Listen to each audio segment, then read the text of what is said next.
Welcome to Behind the Lines, coming to you from the socialist, Marxist lines of Washington State. It's a crazy liberal petri dish for the rest of the country, folks. Stay up to date with all the great news right here. Hey guys, welcome to Behind the Line. So I don't know if you heard, but in the last day or two here, old Governor Gavin Newsom from California has implemented a curfew from 10 p.m. to 5 a.m. now in 48 of 51 counties in California.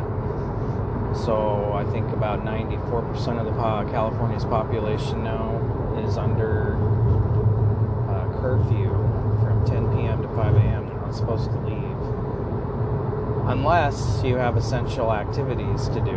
And essential activities are going to pick up takeout food, going to walk your doggy. I mean, the curfew apparently is mainly geared towards social gatherings. They don't want social gatherings, but is it really necessary to implement a curfew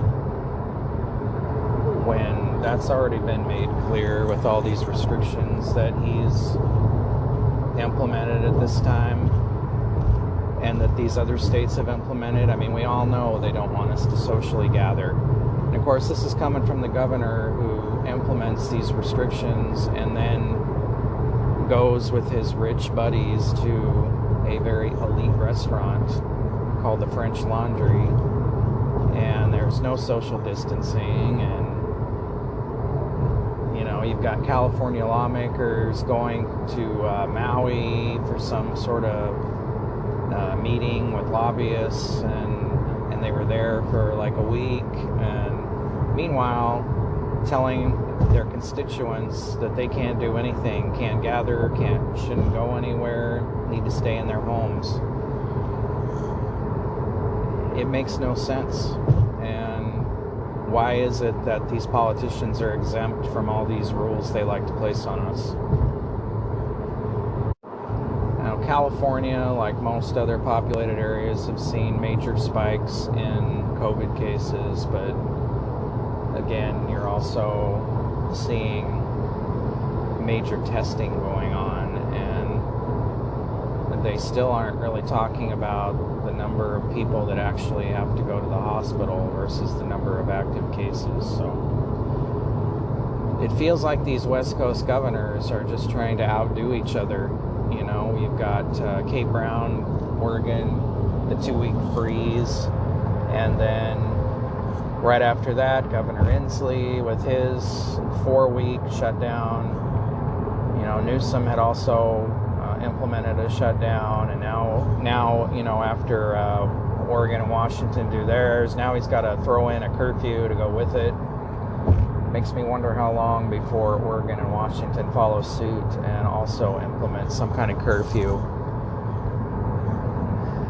It's just getting old, isn't it? I mean,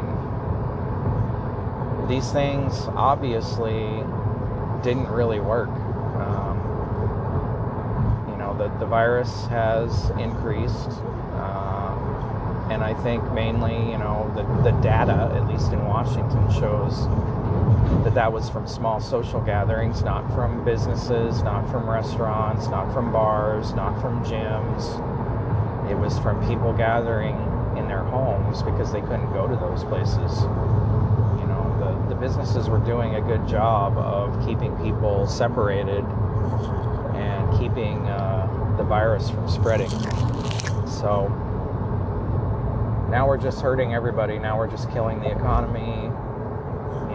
It's right before Christmas. We're going to see major economic and financial disaster, I think, here in the next couple of months at the beginning of the new year. How long are we going to let these governors run wild making these decisions on their own without listening to legislators in their respective states? legislators that were elected by the people they represent in the counties they come from, who should have a voice in what's going on. You can't just take and make these blanket policies when you've got areas that may not have the same problems as these more populated areas. It's not reasonable. All right, folks. Well, it's Friday. I hope you guys have a great weekend, and I hope you're all staying safe. Try to be happy.